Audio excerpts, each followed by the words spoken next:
They came all the way from the Black Sea. Freight barges brought them in their ballast water.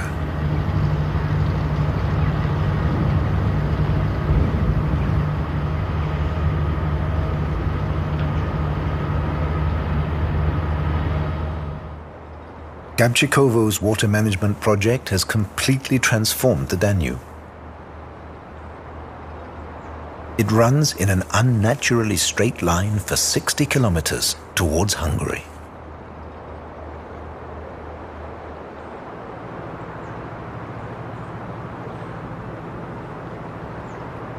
But the Danube has never kept to a single course for long. Millions of years ago, this power station would have been beneath the waves of an ancient sea. And this was where the Danube ended. But then the weight of the water broke through the Carpathian Mountains, and the Danube flowed on toward the Black Sea, growing by 1,000 kilometers.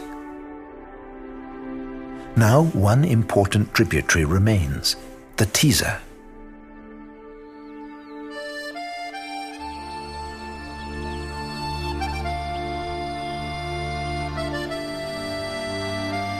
It flows into the Danube through the fertile steppe landscape of the Hungarian Puszta.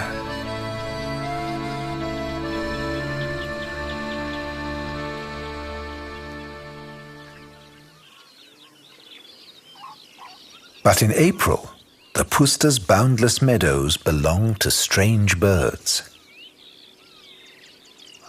And their even stranger mating rituals. Great bustards. The cocks puff themselves up to impress the females.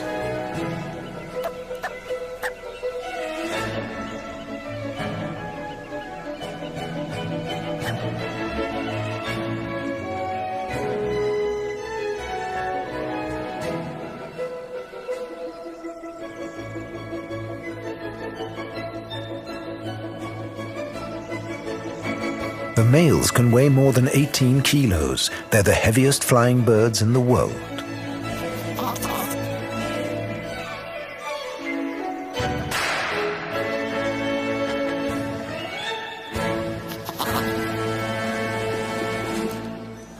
These wide-open plains are important breeding grounds for many species of threatened steppe birds. They need the space to reproduce.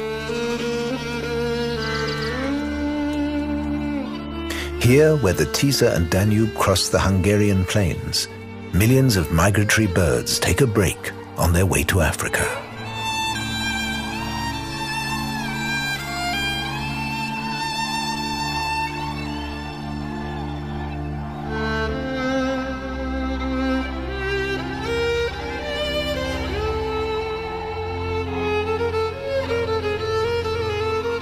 They've come to replenish their energy for the long flight south.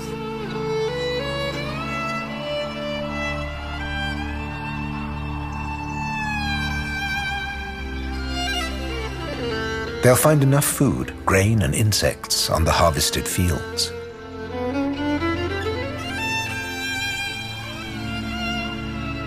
The Tisza moves sedately towards its appointment with the Danube. But below the surface, a rare drama is about to play out. One day in early summer, when the temperature, humidity, and air pressure are exactly right, miniature monsters emerge from the silt of the riverbed. Mayfly larvae. They leave the water and fly to the nearest bush on the riverbank.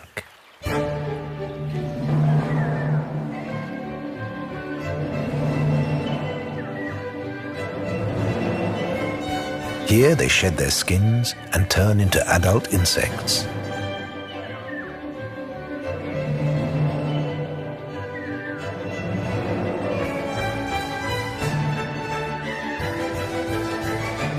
The males emerge first.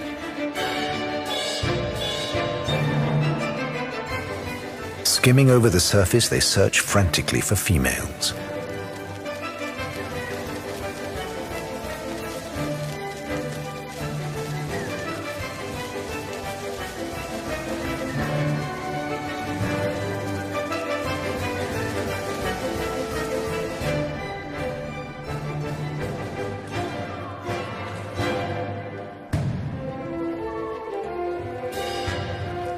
A half hour later, the first longer-tailed females appear.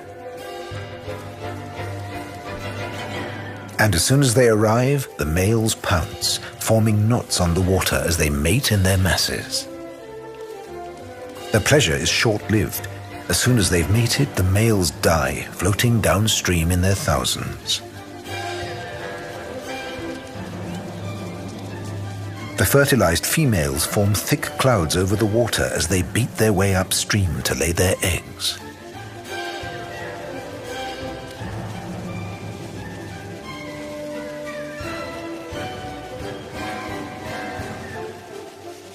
Each female lays about 9,000 eggs, and the current will deposit them in the mud of the riverbed, exactly where their parents emerged just 2 hours before.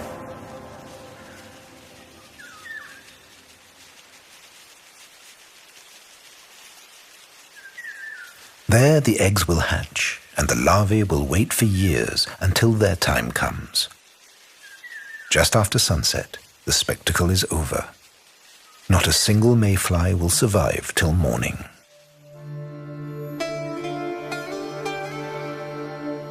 The Danube leaves the spectacle of the mayflies and the puster behind and flows towards the Carpathian Mountains. Over the course of history, it has bludgeoned its way through this mountain range. Here, at the Iron Gate.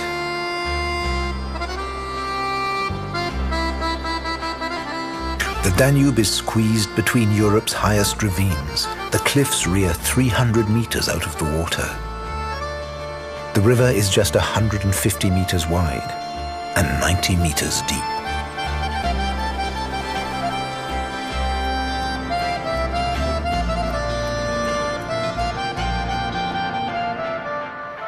For the Danube bargemen, the Iron Gate marked the border of Europe. This was the most arduous and dangerous stretch of the river. The twists and turns and underwater rocks created permanent fierce rapids, dangerous flotsam and powerful riptides.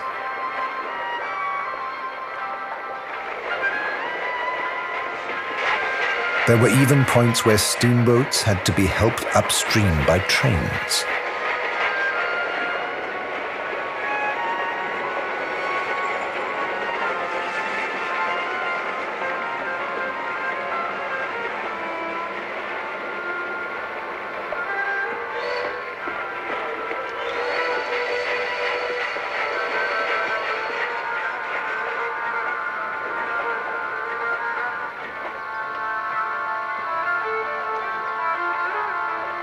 At the entrance to the Iron Gate, the fishermen cast their nets.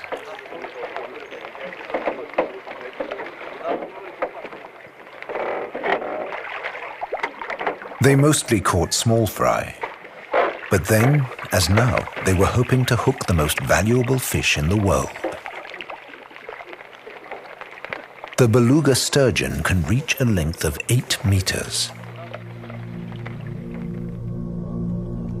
The income from one female fish full of kilos of caviar could support a fisherman and his family for years. These huge fish once swam far upstream to their spawning grounds beyond Vienna.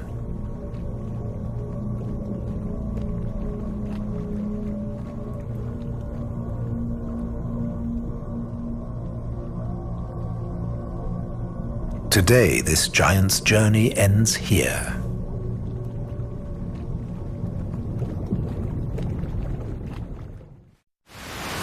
In the 1970s, the Danube 1 dam was built, and the wild waters of the Iron Gate were tamed.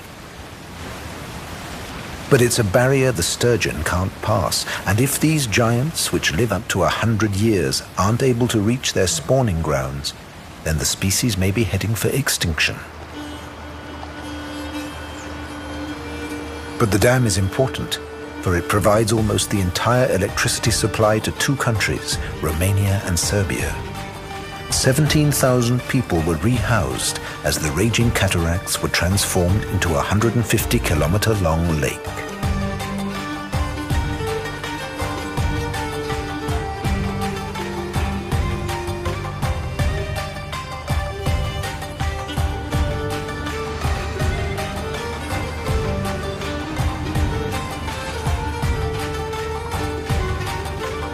Now the Danube flows broad and sluggish through the Romanian plains, until after almost 3,000 kilometers, she finally approaches the Black Sea. Here the river splits into 3 main and countless subsidiary branches in a giant delta. The boundaries between land and sea are unclear.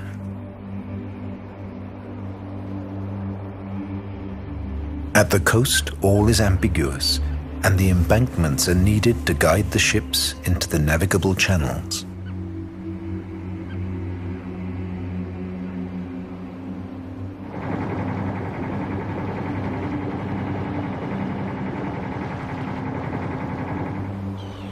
But the Danube is constantly creating new shallows and barriers.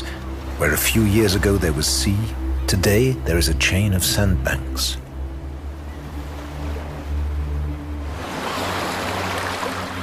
This is the final resting place for the gravel and sand washed from the Alps.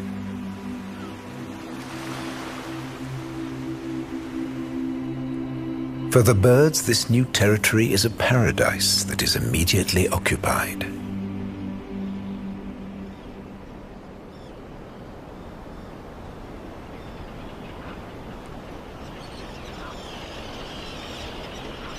Thousands breed here in gigantic colonies. Others use it as a base for hunting expeditions along the coast.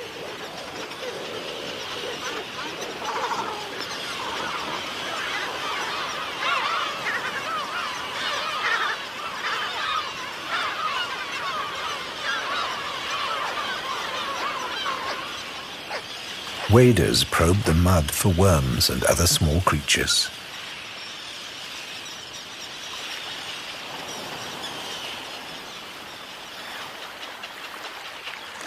Spoonbills sweep the brackish water, feeling for morsels of food.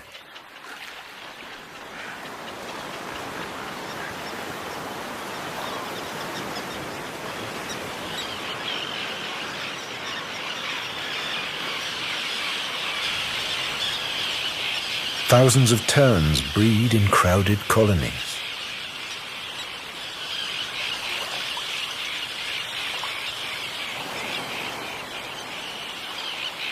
On the newly made land, the sandbanks and low-lying islands, they're safe from predators.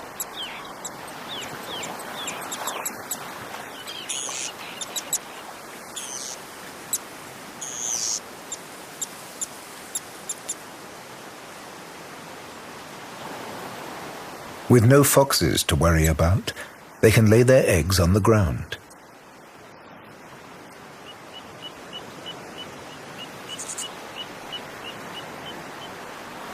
The little ringed plover breeds here too. The male is doing his best to attract a female to the nest he's built. It's hard to see what he's actually done, and the female isn't particularly impressed.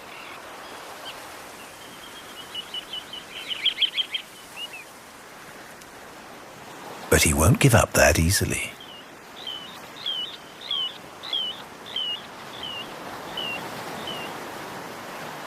She isn't sure and hesitates for a moment. He sees his chance, and he struts his stuff.